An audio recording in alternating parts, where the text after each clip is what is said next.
Recipe. Noun. A set of instructions for making or preparing something, especially a food dish. Sounds simple enough? Well, there's a lot more to it than just putting some ingredients together. Hi, this is Alton Brown. In order to successfully create a recipe, say a grilled cheese sandwich, you'll need some bread and cheese, of course, a refrigerator to keep the cheese fresh, a pan to cook it in, a source of energy to heat the pan, a knife to spread some butter, a spatula to flip it, spices scoured from the ends of the earth. You get the idea. And how about the food in our recipe? Where did you get it? How did it get there? Where did it come from?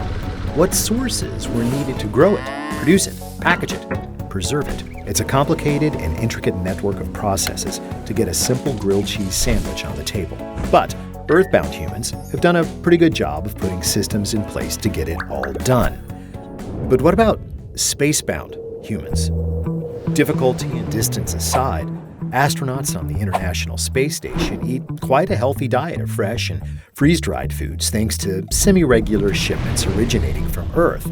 But to boldly go where no human has gone before, we'll need new and better ways to eat in space. Future astronauts on, say, a trip to Mars will spend years away from Earth, and that means no quick trips to the grocery store. They'll have to bring just about everything they'll need with them. Just like on Earth, when we prepare food in space, we need not only the food ingredients themselves, but we also need energy, water, and other materials to transform the ingredients into nutritional and tasty meals that astronauts will actually want to eat. So how do we reinvent food production systems so that they are sustainable and work in space? Well, that's where you come in.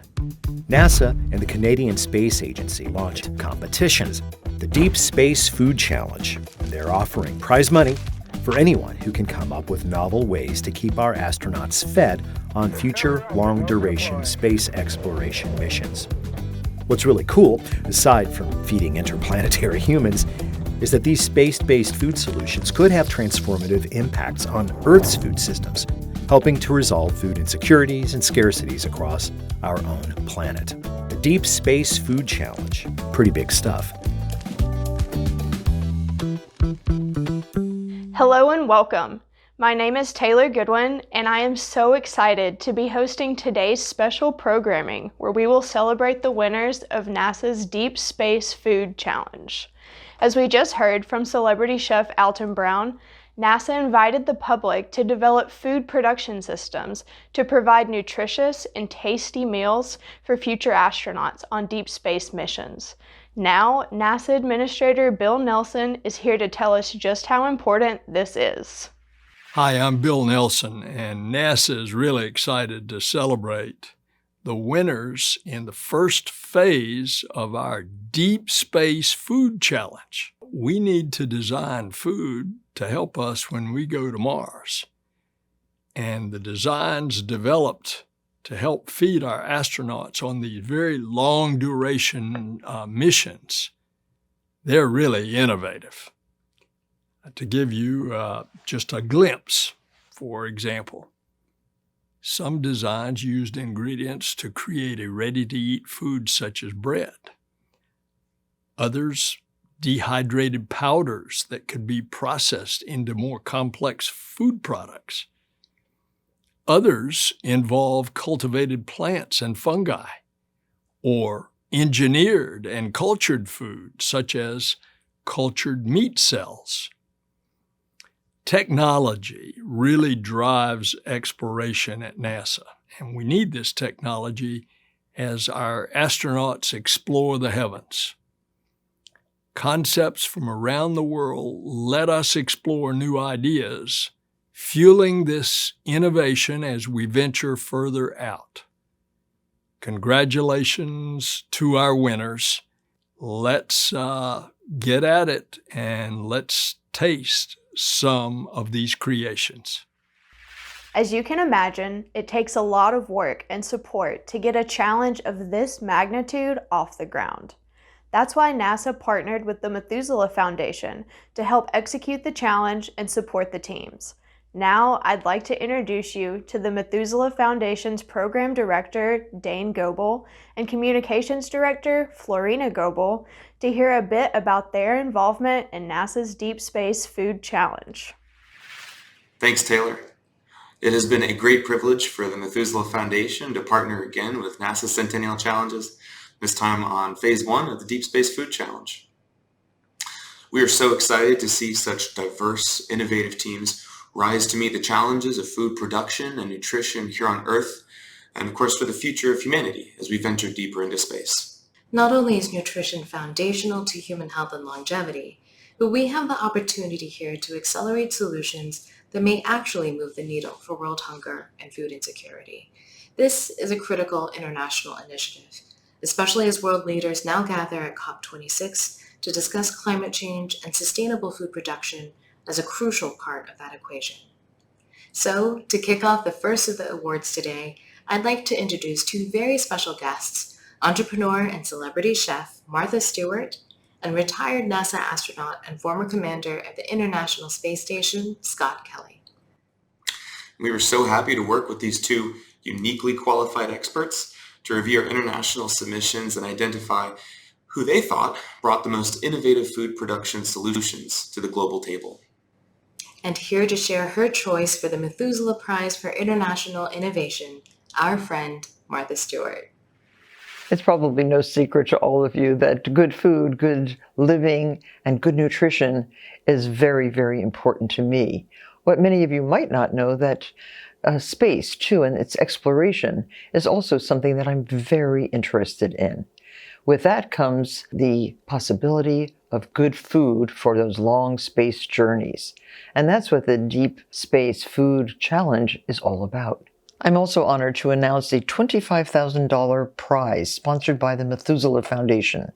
Out of the 10 winning teams, I chose one whose cutting-edge technology can literally create food out of thin air. It's with tremendous pleasure that I award the Methuselah Prize for International Innovation to Finland's Solar Foods. They have an incredible closed-loop gas fermentation process which produces Solein, a highly nutritious meal replacement product. Congratulations and cheers to Solar Foods and to all the international winners of the Deep Space Food Challenge. Congratulations to the winning team. After spending a year on the International Space Station, he has had his fair share of snacks in space. To present his choice for the Innovation Award, please welcome Scott Kelly. Thanks, Taylor. It's great to be here. I'm pleased to announce a $25,000 Innovation Award sponsored by the Methuselah Foundation.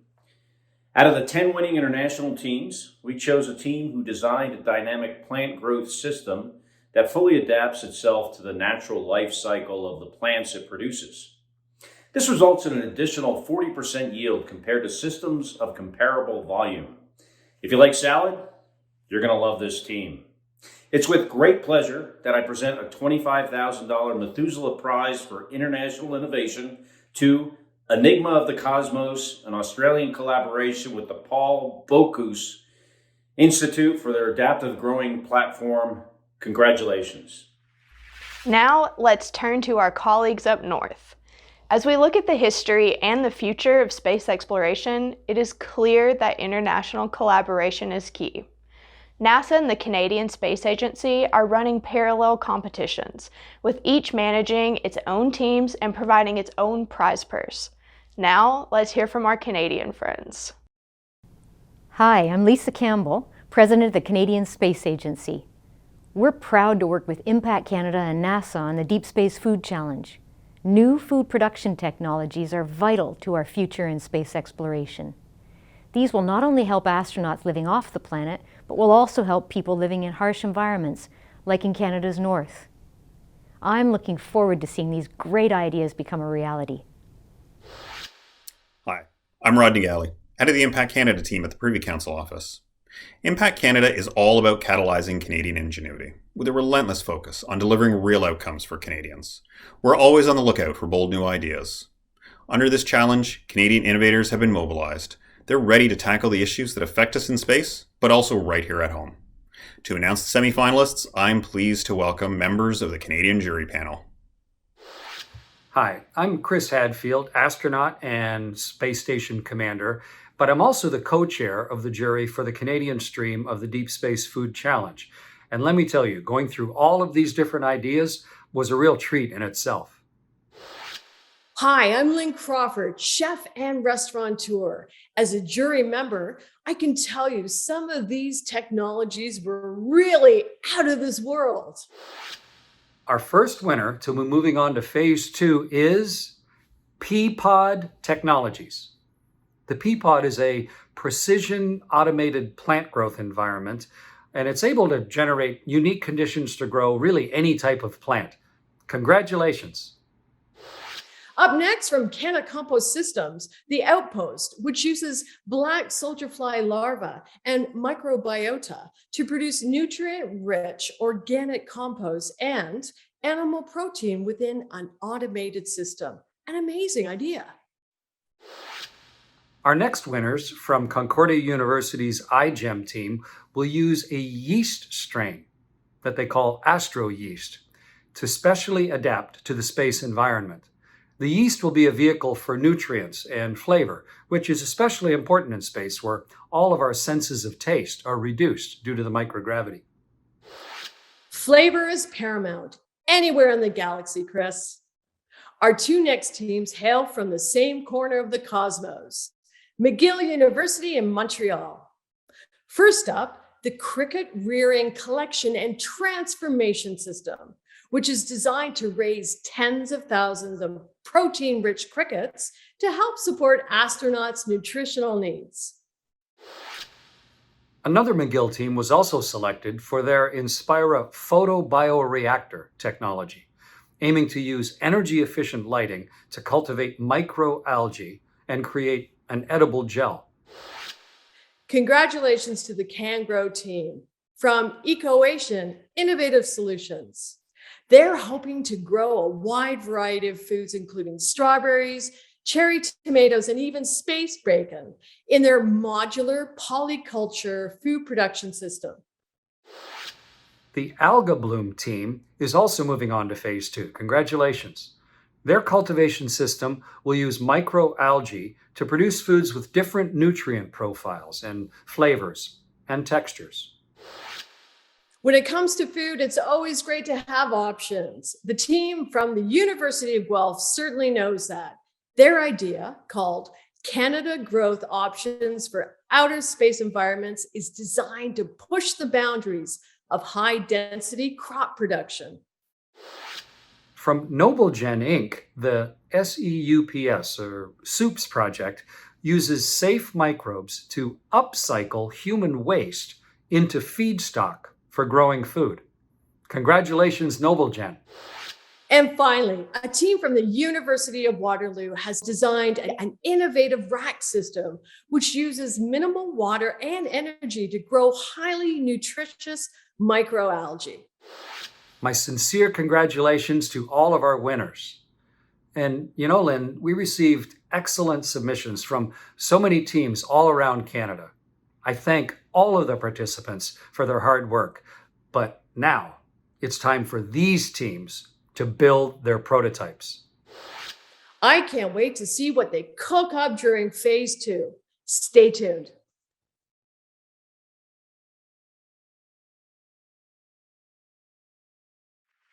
Congratulations to all of the Canadian winners.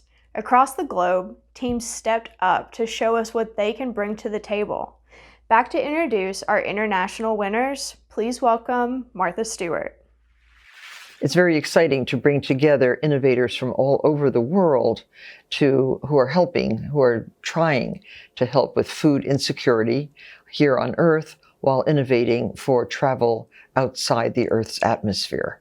With that, I'm so pleased to announce the winners of Phase 1 of the NASA and the Canadian Space Agency's Deep Space Food Challenge. And we wish you all the very, very best and can't wait to see what you cook up. Congratulations, teams. In Phase 1 of this challenge, Teams designed advanced food systems that could work in deep space, and this was no easy task. To reach their solutions, some teams designed systems that produced a manufactured food product by combining inputs like plants, mushrooms, and proteins to create an edible output. Others offered an approach that produced an engineered or cultured food product, like cultured meat cells.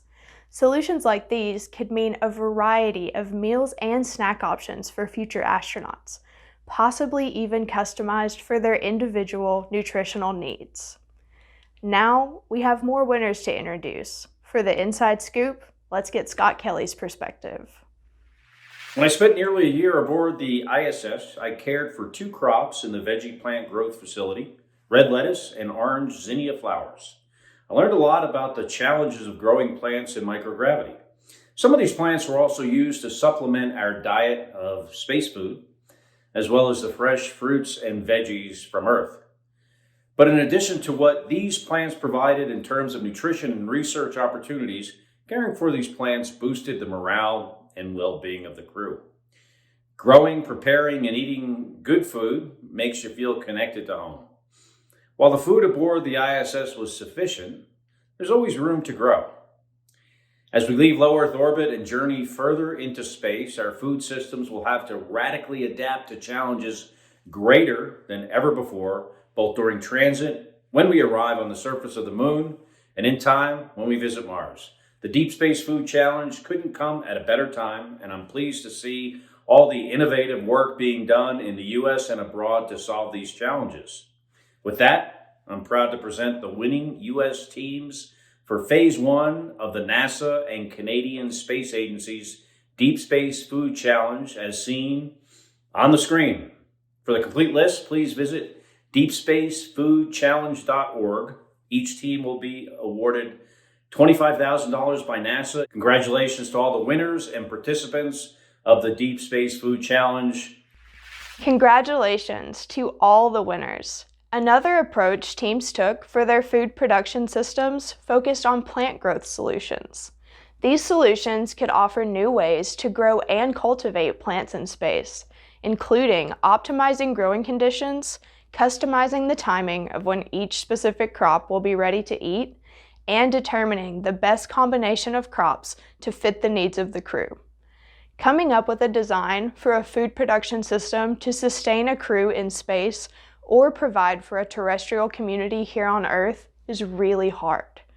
Let's hear more about why stepping up to the challenge is so important.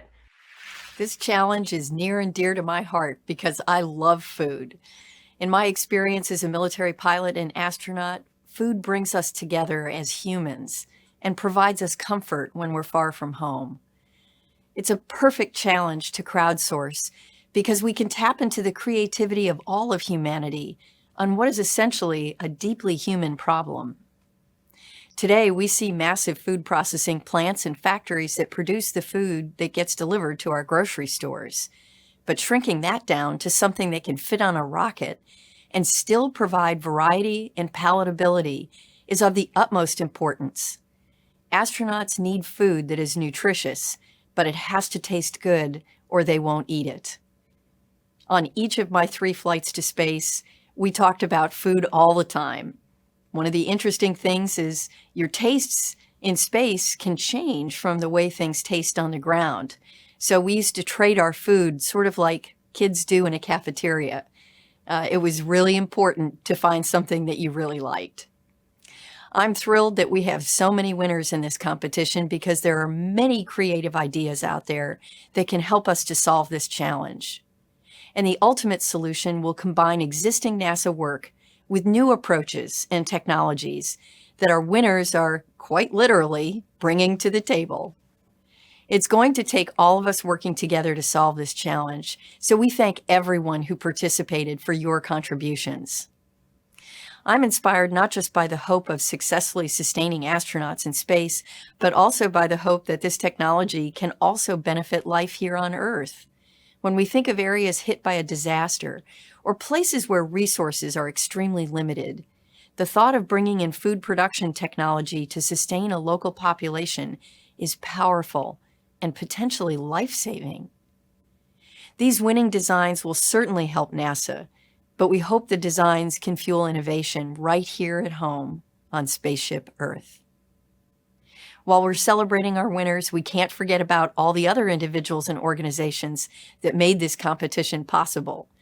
We'd like to thank all our challenge judges for reviewing and evaluating a record-breaking 180 U.S. and international submissions. 40 different judges from academia, industry, and other government agencies participated in the judging process, evaluated submissions on approach, innovation in design, scientific and technical merit, feasibility, reliability, and more.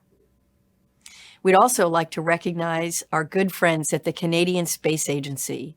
It's been an honor to run a parallel competition with our friends north of the border, to leverage each other's expertise, and to benefit all of our best interests. I'd also like to thank the Methuselah Foundation, who we partnered with on this challenge to help us manage the competition.